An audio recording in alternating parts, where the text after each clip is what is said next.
Yours. But It's like the only one you recognize. yeah. Two different projects. That's Right, it's like the only one else. Sorry. Well, so where? York County. Well, I mean, that's really, you know, I stand in the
Good afternoon, everyone.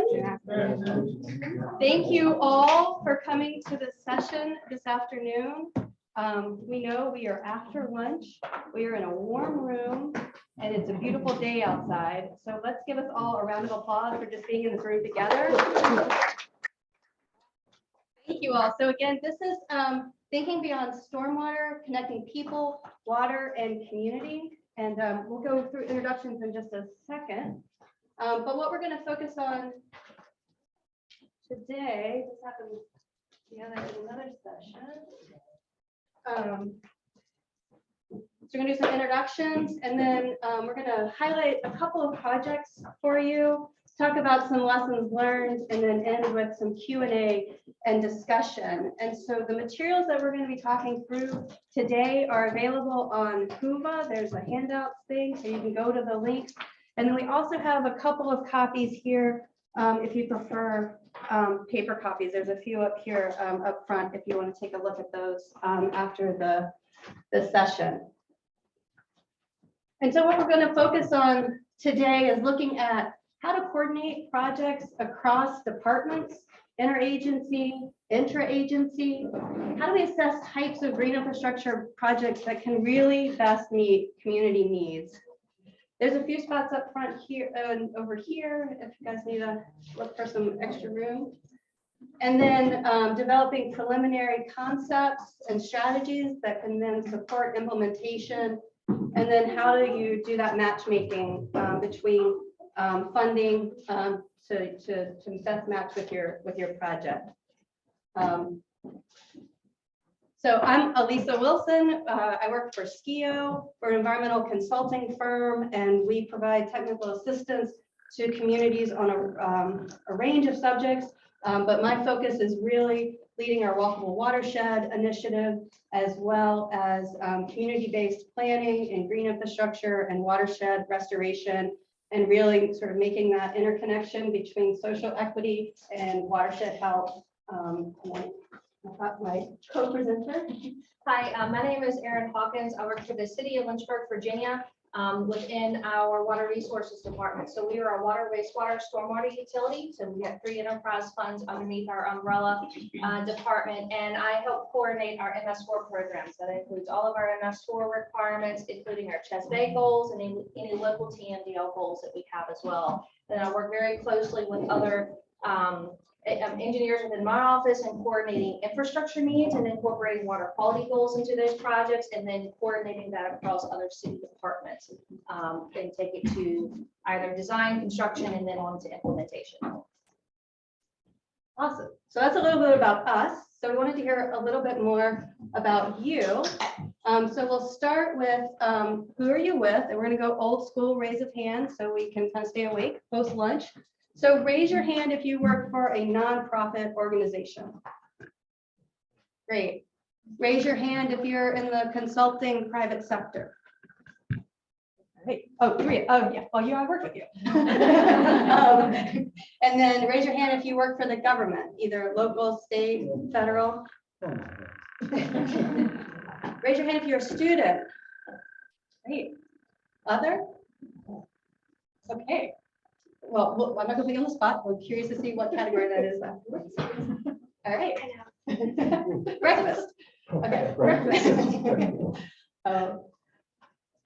So then what type of work do you do? So if you do outreach education, raise your hand. And if you need to jump up and kind of stand up for a second, then sit back down, that's fine too.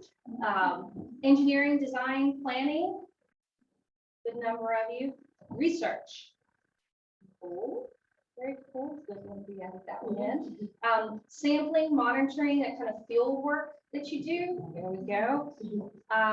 Other, anything else that you do? Would you mind sharing? Yeah, we're a manufacturer and a contractor to install stormwater products. Very cool. In the back?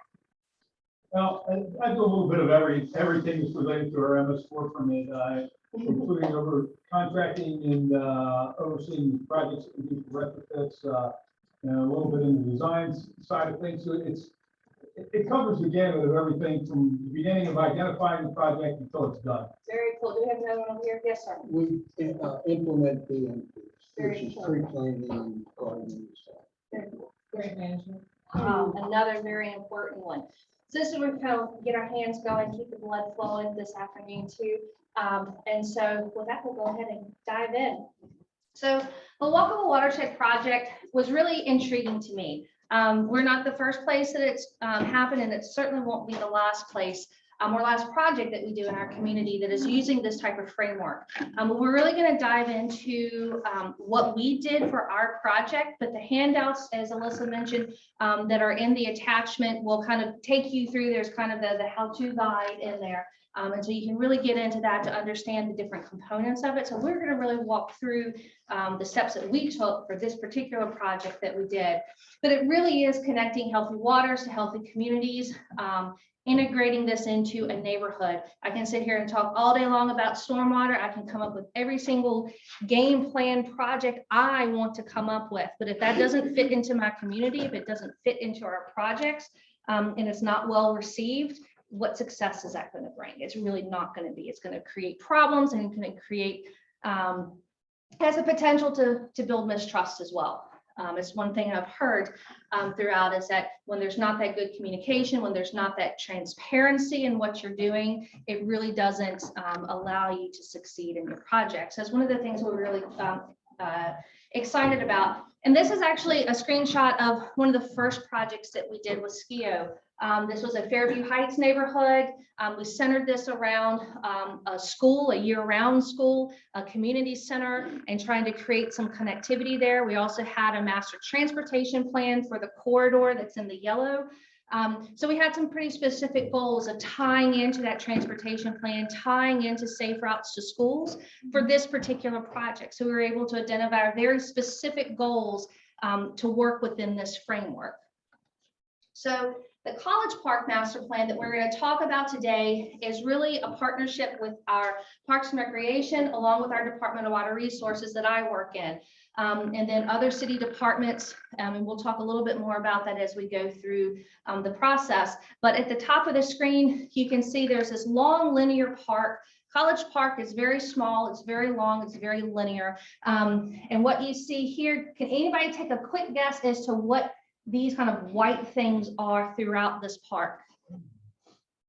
Hint, it's stormwater related. Level spreaders? Nope. Think of a pond. Think of a retention pond. They're the spillways for the different retention ponds. So a number of years ago, about 15, closer to 20 years ago now, there was a series of stormwater ponds that were put throughout this park. And it really needed some attention. So it came to my attention that, okay, something needs to be done here. We need to do maintenance work, but it's located in a park. Water Resources isn't going to go out and do work in a park without talking to Parks and Recreation first. It's really important. So as we put our heads together, they were like, Susanna, who was my partner in crime on this project, she was like, this is great. This is serendipitous that you're coming to me now because I've been tasked with updating the master plan for this park. So our timing was in sync. We both understood the needs. She understood stormwater needs. I understood the concept of what they needed to do for their parks plan. So when we put together this project and looked at the walkable watersheds framework, we knew that it was going to be a good fit. So a little bit more of the background. Again, the series of stormwater management nestled within a neighborhood park. This isn't a destination park. This is really nestled within a specific area of this community. And it's also adjacent to one of our universities. We have a number of universities and colleges in our community, and this was adjacent to the University of Lynchburg. Again, implemented in the late 70s, early 80s, probably a little bit towards the early 90s by the time they actually got installed. But there has been a lot of issues with maintenance over the years. This is what we heard from the community, that our community hadn't really taken care of these ponds. Again, different departments, different divisions, different responsibilities. So my job was to pull it all together and make sense of what needed to happen. Engagement was a big piece of this project. Internal engagement was paramount. We had water resources, other folks in my department. So it wasn't me just speaking on behalf of my department. It was others from my department putting their input into this project. Our community development staff, our environmental folks that work in community development, parks and recreation, public works, engineering, looking at other critical road infrastructure that's within this area. So we were really very cognizant of the fact that we needed to be working with other departments and very intentionally having conversations about what we could do, what we wanted to do, so that we could put together a plan. The external groups that we talked to, other key stakeholders, the University of Lynchburg. Particularly, I was interested in not just hearing for their physical development plan to say, what are the technical issues or the day-to-day issues? I went to their outdoors director and said, how would your students use this park? Because this is what we really were looking at. So functionality and the usability of this park. So we went to different groups and we canvassed the neighborhood. We had pop-up meetings. We had a open house in the park. We did a survey through Parks and Recreation to really canvass this neighborhood and to hear back from the residents and the people that use this park through the process. And so I think in that breath, I talked about the bottom too. So moving on. Again, some of the other departments that we had, but ultimately what was so important about this is that a new process that was put into place for our community and adopting master plans was to take it to Planning Commission and City Council for adoption. And so that was really important to us to be able to make sure that we get the community input, that we really had a solid plan to take to them. So one of the cool things that we did is we used this tool called Mural. And if you imagine it, on the left-hand side, we identified our goals. What are our issues? What are our goals that we wanted to get accomplished in this process? The middle part of it is really the brainstorming. Here are the stormwater components. Here are the park components. Here are the pedestrian components. These are some of the design criteria that we want to apply to this project. So this middle part of it allowed us to literally put Post-it notes on a whiteboard virtually, because a lot of this was in the midst of COVID. But if you zoom into some of these, so what we did is we kind of put these notes on the board and we could say, okay, you know, what MS4 issues do we need? Art or storm drain marking to riparian buffers, no-mow areas, looking at excess sediment removal. It needed to go in here. So we were able to put all of these ideas on Mural and be able to share it. So it was a link that we could share. People could go in at any point and add this. Anybody else use Microsoft Office, Teams, SharePoint, anything else in the room? You know that feature whiteboard that's in there? That has been a recent revelation to me. But well, recent within the past year at least. But still, it has allowed us to do this internally. So it doesn't have to go out and do, mural necessarily, but even looking at our own tools that we had, we're able to kind of better collaborate across our department and share this information. So this was just a really cool way for people to be able to go in and see it. And also that if you are very new to the project, you could go in and say, okay, move from left to right. You can see the progression of the project from the goal setting to the brainstorming to coming up with, okay, this is the direction that we're going.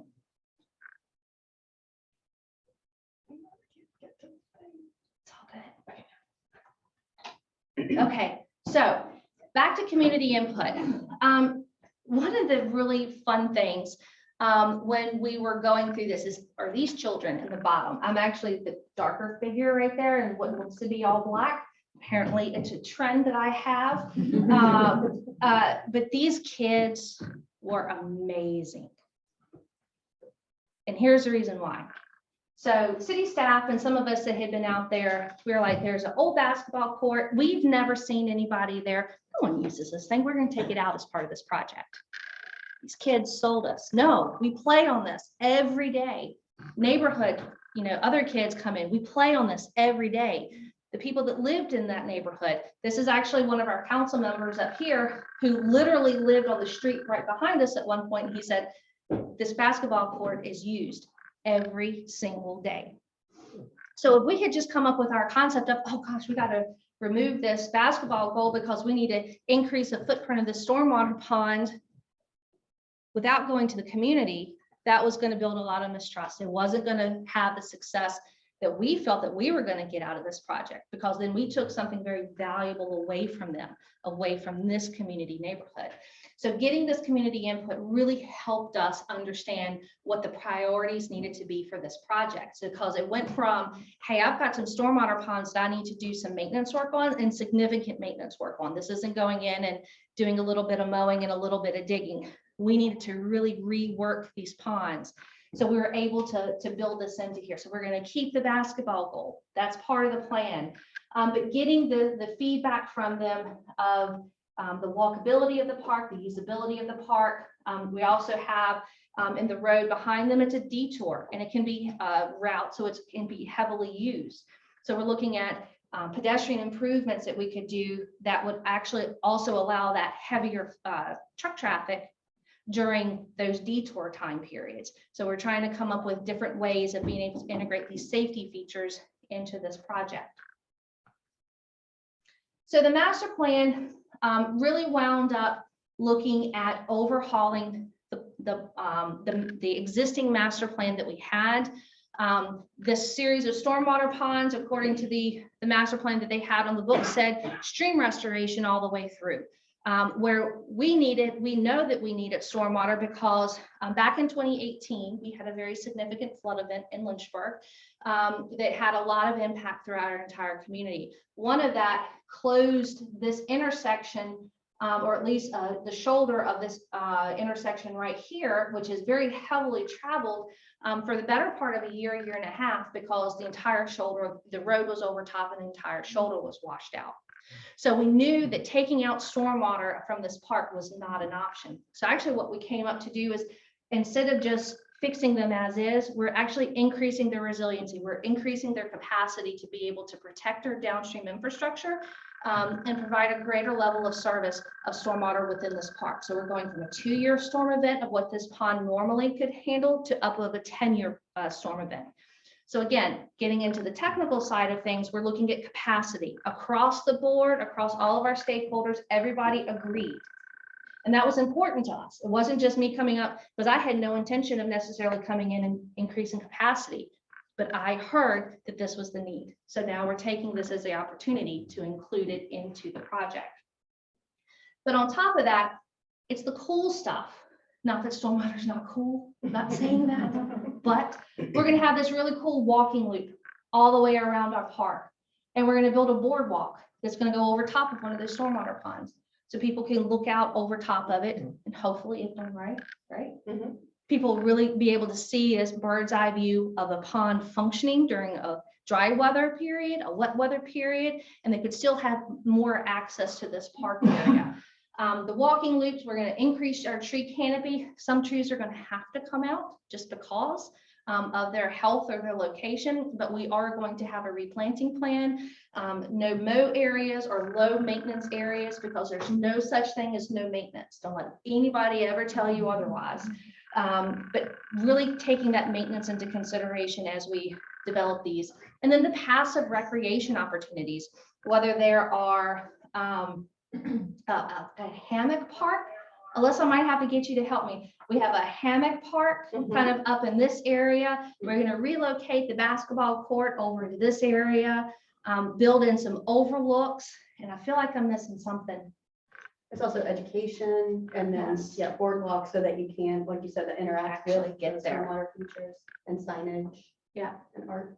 So this is called all coalesced through this process of being able to get all these departments input into it. And even changing some of the finer tuned features of the road culvert that goes underneath here and realigning some of these ponds. We're going to be able to increase capacity, but also increase the efficiency of the downstream system, be able to take that flow during these higher storm events. So we're taking it from a very passive recreation, very technical stormwater, infrastructure, resilience, education, and we've all been able to put it into this plan.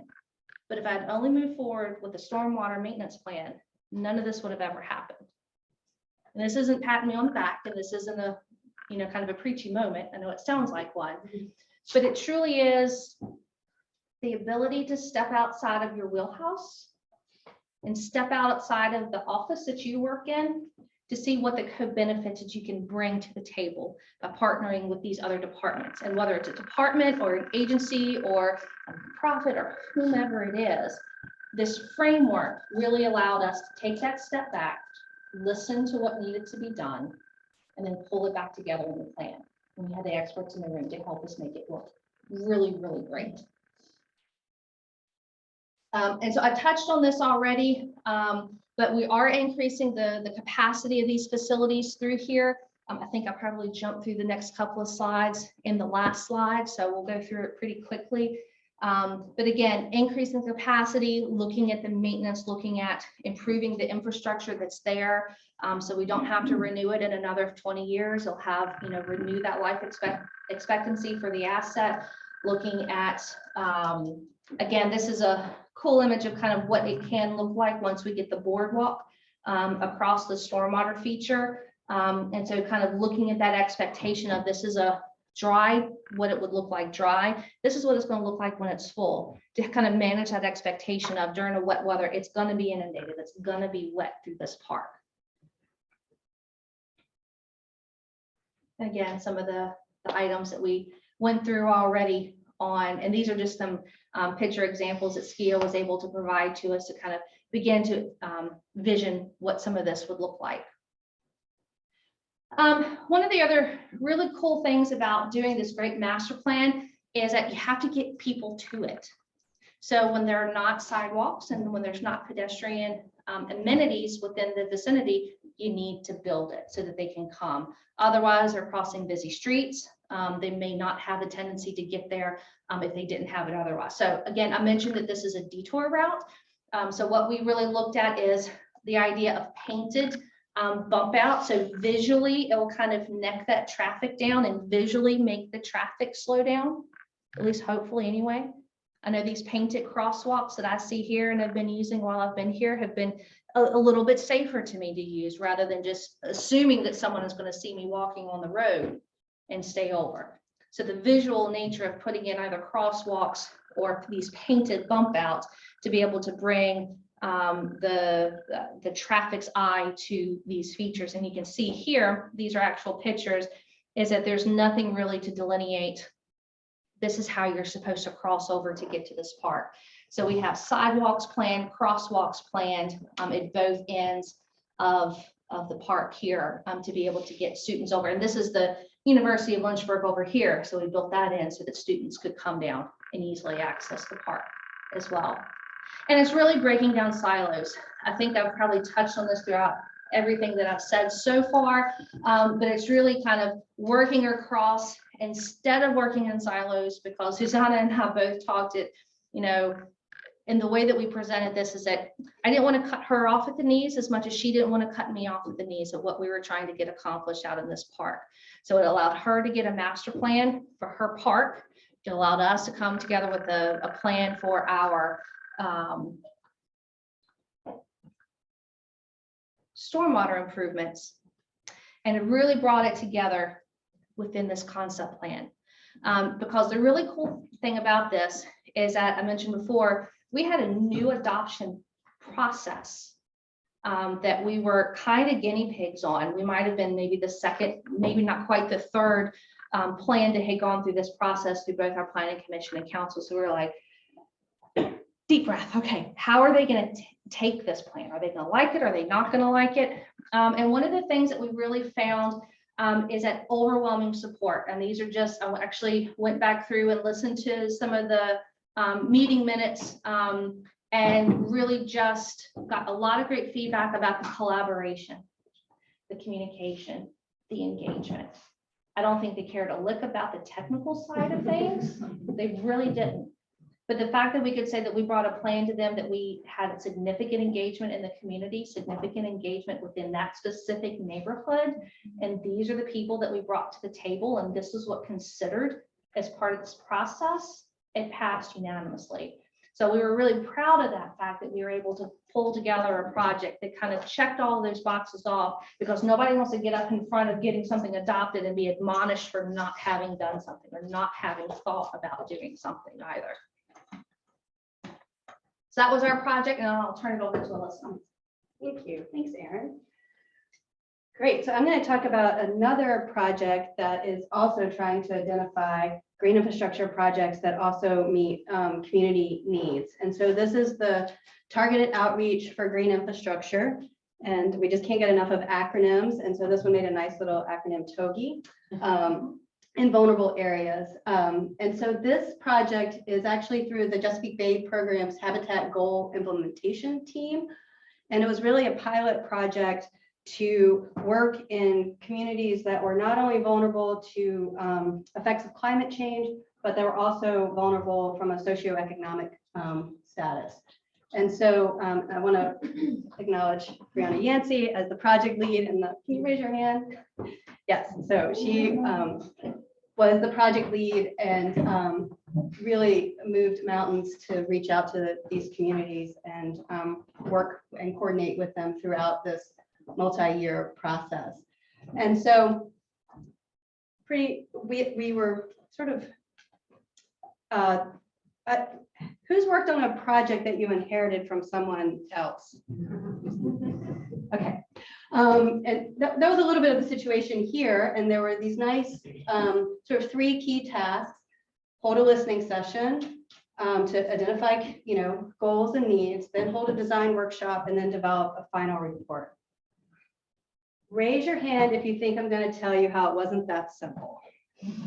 Right? Right. So one of the first things was identifying the communities in which this pilot project, who we're going to work with. And so there was a data analysis process to identify communities that were vulnerable for various, from demographics to environmental conditions, and then how to narrow it down from the suite of communities to the one in Pennsylvania, Maryland, and Virginia that we can basically provide this technical assistance to. And then once those communities were identified, how do you make that sort of connection? How do you build that relationship? And then how do you get to the end product of developing a final report? That alone took a year just to be able to identify when you say a year, Brianna? Yeah, just to be able to get to the point where we identified the communities and were able to start even holding a listening session. And I think one of the things that we always try to keep in mind is how you come into a community when you're coming in with your program, your initiative. You got this grant to do this thing with, or to, sometimes it feels that way, to a community. And so we had a great steering committee where they had existing relationships with these communities that we could leverage. But then I think the other thing that was really, I'm just going to be honest, that was really kind of a stumbling block is that this assistance didn't come with guaranteed funding. There was no guaranteed funding that the projects that we would help design would ever get implemented. We didn't have a ready-made grant or implementation funding as part of this. And we're already working in communities that are strapped, right? Even the local governments or tribe have limited resources, have limited staff capacity. And how do you come into that room without sounding like you're making or creating extra work for them? And so we spent a lot of time up front thinking about how can we overcome that hurdle to be able to move forward. And some of the things that came out of that was basically developing like a resource partners group. So we brought in, when I say we, I mean U.S. Fish and Wildlife Service, the lead for the Habitat Get, Brianna, there was who's with EPA, she's the diversity work group coordinator, the Chesapeake Bay Program. And then Skeo was just the consultant on this, helping to support the effort.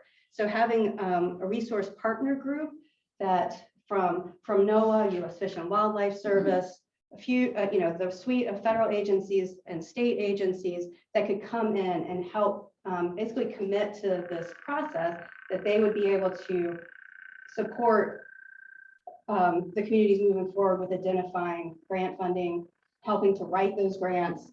And that was one way early on that we were able to overcome sort of a shortcoming of this process, was that we didn't have ready-made funding built into the project.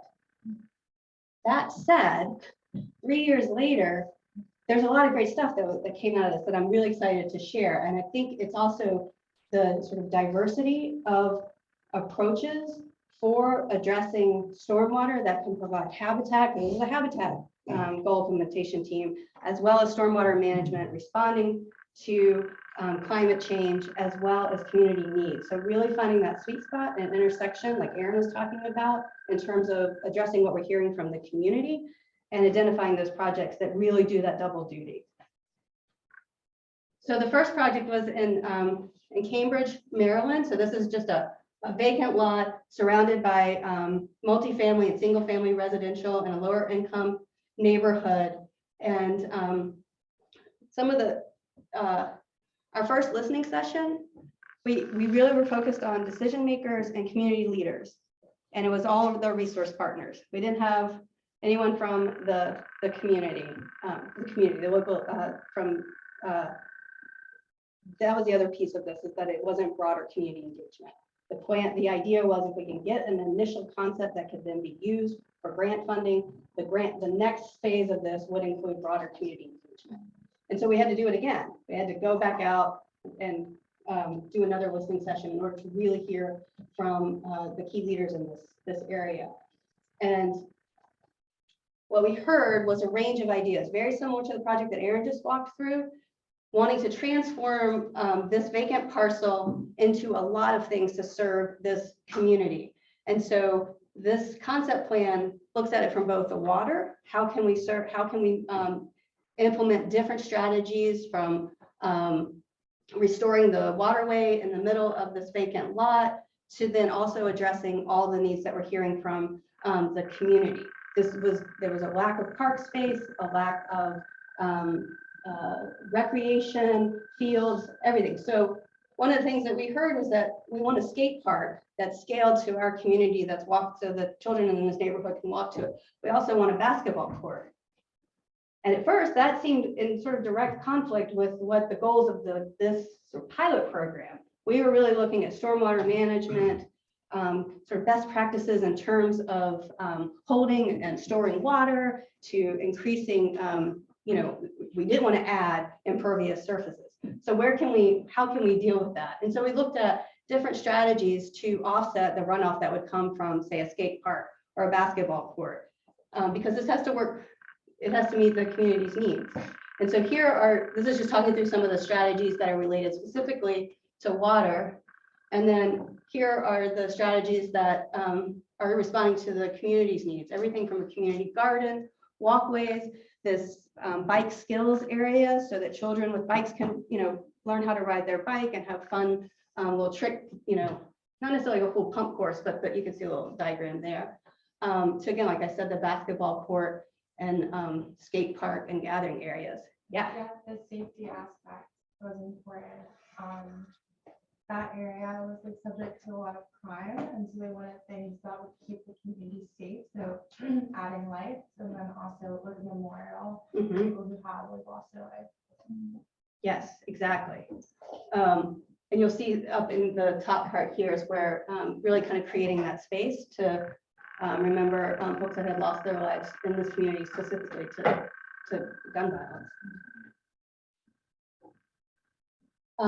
And so I mentioned earlier that we started with a resource partners group, and through that, after the concept plan was developed, the National Park Service Chesapeake Gateways committed with the city to fund the site plan design for this park. So moving from concept to site plan so that they are ready to move into implementation.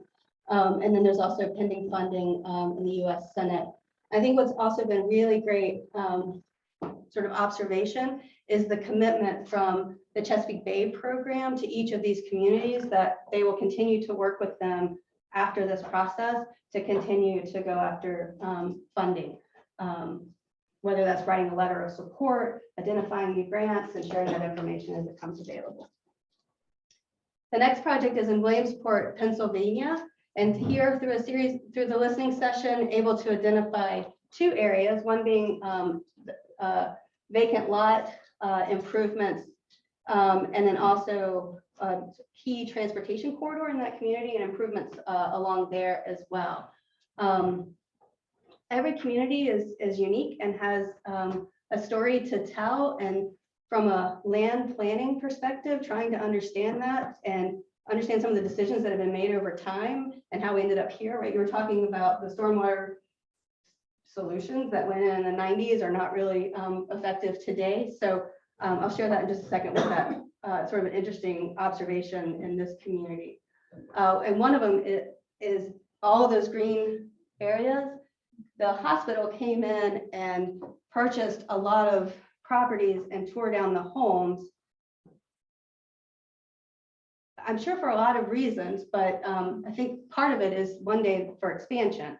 But now you have this community that, while maybe the blighted homes that were, in disrepair, you now have this community that has these huge green gaps, and how the impact that has on the community fabric.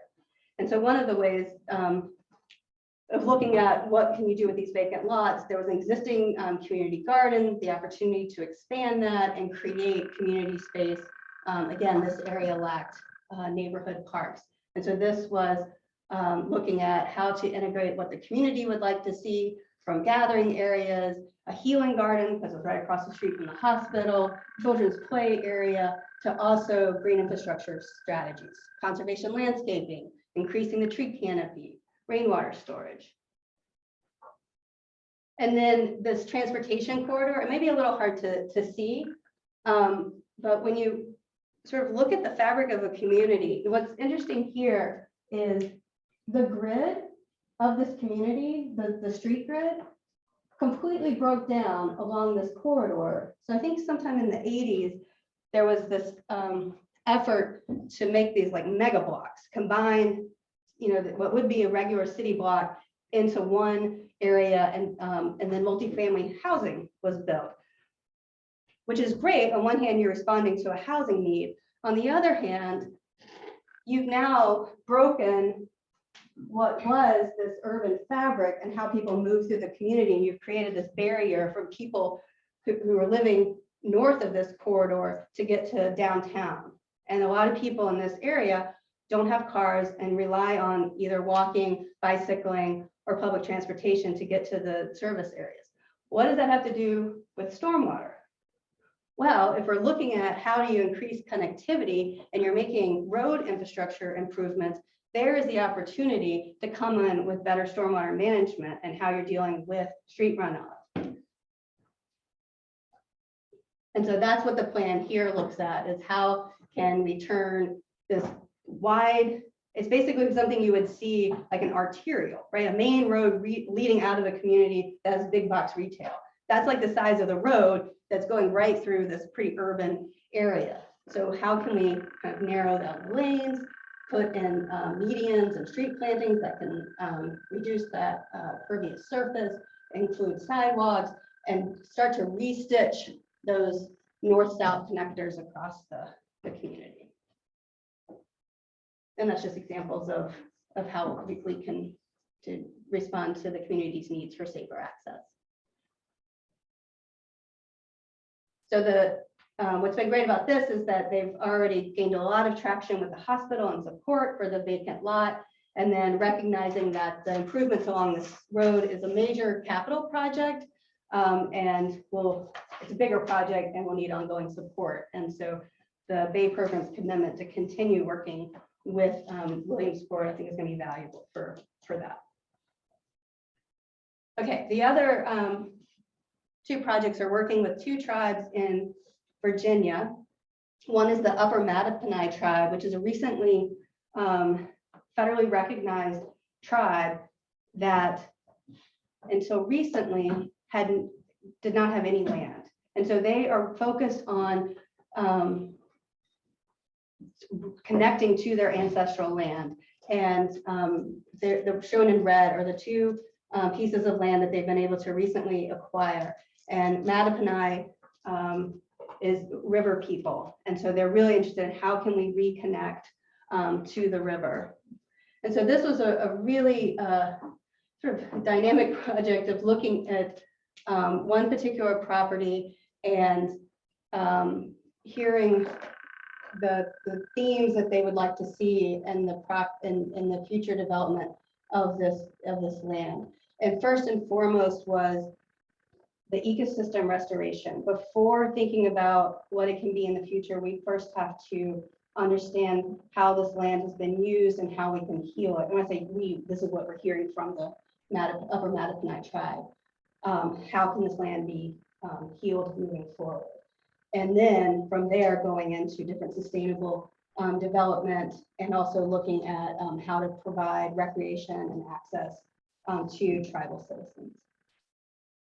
And so this is looking at, like I said, that first piece of ecosystem restoration. It's been farmed, it was farmed for a while. So how to think about new practices for farming moving forward, recognizing this is the headwaters, what can happen here. So all of this information is in these reports. So I encourage you to look at this. But I hope what's standing out is that there are a lot of different ways to respond to community needs. And then developing a tribal center that is architecturally reflects the tribe's culture, and then also is like above and beyond sustainable. And so talking through the different practices, both from how it's built, the site placement, stormwater management, and then this might look familiar. Anybody know where this is? Yes, so that was one of the things that came up as an example of how to design a complex that is nestled into nature. And so we shared this place as an example of a way that can be incorporated. And then lastly, working with, the Upper Mattaponi, they, through this process, recently received the NIFWA Chesapeake Bay Watershed Small Watershed Grant to start with that stream restoration. And they are also have an application in with America the Beautiful pending. So through this, able to connect them with grant writing support so that they could go after funding. Can I ask a stupid question? Yes. Mhm. How do you value this? Like everything we do in this country is based on dollars. Mhm. So how do you implement? I mean, the cost is so much to implement it, okay? And then what's the cost of that? And because it has to, you have to add in what it takes to put the BMPs in there, how much you're actually saving from what used to exist there. How do you, maybe I'm making that too complicated, but it's like an equation, it costs to do it, and this is what the savings. So I think there are tools available that can talk about sort of the sort of external or the externalities of the Yeah, benefit of the externalities, project that you're which is doing. so important. Yeah, and sometimes that's value-based, right? Sometimes it's not necessarily monetary, but it's, you know, we value X, Y, and Z, so we're willing to pay for it here. Does that make sense? It makes a lot of sense, but when you're writing grants, Yes. like we write grants, Yes. they're always looking, you know, it's gonna cost you $500,000, and your benefits are gonna be $650 before you're gonna get the grant. You know, Mhm. Right. That's what I'm thinking. I mean, this is really excellent. Yeah. Yeah. And I don't think you're alone in like trying to show the monetary or the cost savings or the benefits. Yeah, Yeah. and the most important thing you mentioned is we don't measure Mm. is the externalities. Mhm. Yeah. So, Would you all agree Yeah. that we don't always measure the externalities of it? Okay.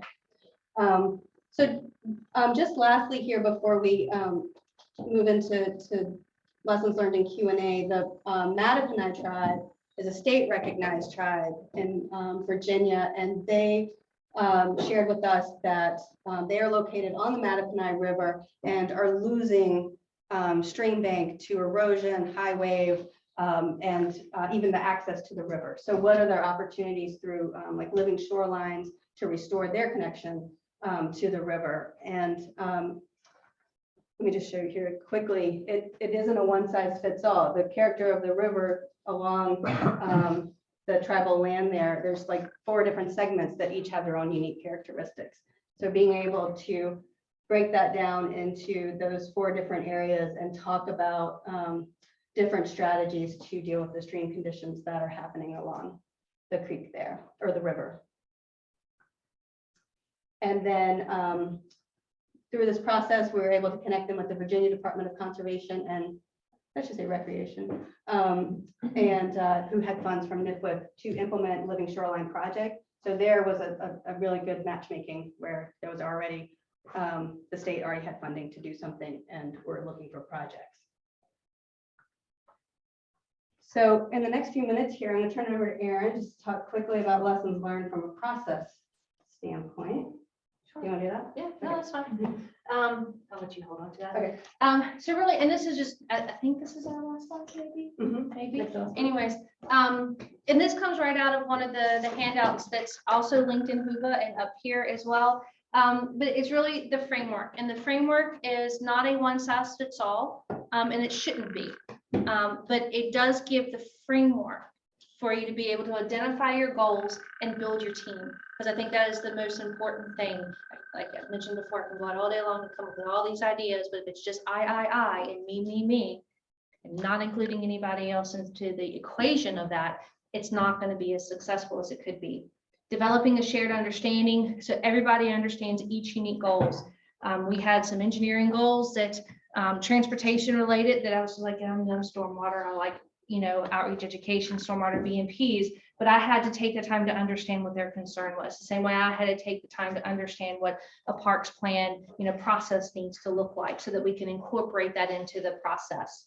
It's a learning opportunity for me, I like to say.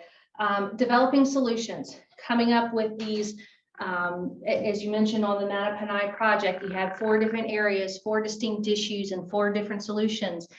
Different solutions, and this is kind of what it's meant to be, is to be able to bring the best fit to the right issue so that you can fix that moving forward, and then implement and maintain. One of the things I wanted to end on here is at us moving forward. So you bring up a really great question. How do you afford these things? How do you afford a lot of this? We are a small fiscally stressed, you know, community as well. So and we do have a stormwater utility, but we have a small budget. So we have to be very creative in the way we do things. We'll look for grants and we will look for opportunities there. But a project that probably cost me a couple of $100,000 to begin with is now going to cost 1.8. And that was before inflation started. So, but there's value there. There's value in that downstream protection. There's value in having increased stormwater management through the park. I'll come in, I will, so one of the things we deliberately did is that we kind of did this in layers. This is not a one size fits all, not everything gonna be done at once. We're gonna come in first, we're gonna do our stormwater improvements, get the foundation laid for then the Parks Department to be able to start looking for funding, programming that into their capital budgets, looking for grant opportunities so that they can then implement the parks aspect of it. Then we've layered on top of the transportation improvement projects that need to be done. Can we do that through outreach? So we've done some really great storm art projects before. Can we incorporate that as an outreach project to get some of these items implemented? So it was very deliberate in that we kind of layered the implementation of these elements. So they don't have to be done all at once. They can be done based on time, funding availability, and so forth. So I think that wraps it up, and we can just go to. Oh, this is just recapping green, like, how do you make the connection between the green infrastructure strategies and community needs? And there's, I think we've talked about that at length. Yeah, so I think we're good there. So with that questions, I saw your hand up. Yeah, with the College Park project, Mhm. from concept to completion, what kind of time frame are we talking about? That's a really good question. We blew that out the water. Part of that was COVID. Part of that is that as we started these conversations, it got a little bit more and a little bit more, and a little bit more. And then we had different iterations of this, and then we had to take it to Council and Planning Commission. So probably an original, 8-month schedule turned into 2 years. So yeah, we blew that out of the water. But we adapted because we went in with this idea of, okay, we need numbers for budgets. And then we're like, wait a minute, we can't do that. We need to take a step back. We need to really plan this through. Now we have budgets for numbers for budgets going into planning this fall. So, follow-up question then. So you mentioned budget, so scare us. So what was the budget for the College Park Master Plan project? I only know my part. What's your part? My part was 30,000. And then we have, and so Skeo was actually a sub to GKY and Associates, as a consulting firm in Virginia. I'm sure they're regional, but I don't remember their portion of it. Sorry, I did not bring those numbers in my brain with me to this conference. I apologize for that. But it was somewhere in the neighborhood of $50-ish thousand. We wound up having 2 amendments for the additional work to that, and we split it 50-50 with our Parks and Recreation. So for probably, let's just say, ballpark it at 60, ballpark it for $30,000. I got a stormwater improvement plan that cost me a heck of a lot less than what I needed to do if I went out and did it by myself. And same thing for Parks and Recreation. We were able to integrate that all together. Ballpark numbers. Sounds great. And a community supported plan, I think. Yes, absolutely. Yes, Since one of your projects is in Virginia, I had a question about VDOT, because I know only in 2 locales, I think, they own their roads. We don't own our roads, so Yes. we have a lot of desire to improve walkability and do paintings on roads. We can't. And so. We can, because we own our roads. Oh, so We you're make one of those hard ones. All right. So Okay. in Virginia, municipalities own and operate the transportation facilities. VDOT, we get state funding to help us go towards that, but our DPW is responsible for our streets. You can paint them. We can do Was it the same in PA? Were you able to, like, the It's- improvements that you had along that main corridor, was that more flexible for? It varied, right? That main road would have required more coordination with, I don't think it was the DOT, but I think the county. We had to work with the county, but then the other roads were city. So lower hanging fruit, let's start on the city-owned road, and then you leverage that to go talk to whoever oversees. But what we did great here, we want to do this here. Please let us do Yeah, that. how can we do that? And the same with the Mattaponi. There's a DOT managed road that was, a lot of runoff was coming in and eroding the stream bank. So early on, like, in order for this to be successful, we've got to bring DOT in early on. And Do you have any advice for working with DOT? don't give up. Start the conversation sooner rather than later. Yeah, if they, I mean, with anything, even like bringing in like funders and stuff, bringing people in early on so that they feel like they have some skin in the game, or a part of the decision making can be really helpful. in terms of- And one thing I had learned very painfully is that our Virginia DOT, their first response to implementing stormwater on sites is to purchase nutrient credits. I have been able to successfully thwart them from being able to remove it from some city projects, and other times they've said, wait, too late. We've already budgeted this way, unless you come up with $600,000 tomorrow, it's not gonna happen. So it's really talking to them sooner rather than later. I would say particularly for Virginia, because it's their preferred approach to do that. I mean, they have stormwater ponds, but that quality aspect is more challenging for them. So kind of getting that understanding of what's trying to be done, it would be helpful to do that sooner. Other questions? Very cool. Thank y'all. Oh, we got one more. I just wanted a little clarification for that Lynchburg project. Sure. Is it a stream that was running through the park, It is. and you're adding, like, reconnecting it to the floodplain to increase capacity? Is that what it was? Or in a way? In a way, we are. So it was a channel before, a stream before, really Like stream inside, fed. I'm assuming? I'm sorry. Inside, like channel out Yeah. a little bit. And, you know, the stormwater ponds were put in. We are a combined community. Not all of our community is combined, but we have about 1,300 remaining acres, of 50 square miles. So to put that into perspective, this was once a combined community. So when they went through and did the CSO separation projects, that's when these stormwater ponds were put in. Late 70s, 80s, early 90s is the era of those. And what I'm have been charged with is taking care of all stormwater facilities in the city of Lynchburg. So part of these is having to come back with and develop maintenance plans for, capital rehab projects for them. And what we needed to do here is that there were embankment improvements that needed to be done, pipe improvements that need to be done, dredging work that needed to be done. So as part of this, we're actually combining 2 of the 5 into one bigger one, kind of reworking the spillways, reworking the pipe network through there to improve efficiencies through there too. And doing it. So there was kind of a lot of different pieces. It wasn't going to be a simple maintenance plan, but it's kind of grown in scale so that we're going to be able to address some of these needs. Does that answer your question? Yes, I didn't know if it was just a storm drain, like. or if it was No, actually part they of put it in to storm help drain. manage the quantity of flow through there. So that was really our goal, and we saw the need for that. You know, again, the master plan that they had, that they needed to update, said stream restoration, take all the stormwater out of there. And we knew from very recent experience that we could not do that. Because we were going to have more problems downstream. So we actually designed it very specifically so that we could reduce that amount of over road flooding that we would have during a 25-year storm event. I think it's what it was. And I'm not an engineer. Let me just preface that and say I'm a planner by heart, not by training, but through my career at the city. And I'm not the engineer. So that's where I tend to have a little bit easier tendency. No offense to any engineers that happen to be in the room, if there are any. I'm used to being in front of engineers, but I can think outside the box a little bit easier than sometimes engineers can. Be like, why can't we do that? Come on, let's think a little bit harder on that.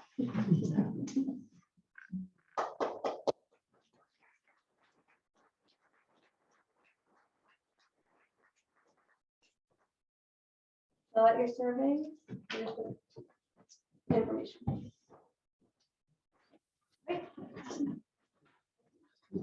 Oh, and there's handouts up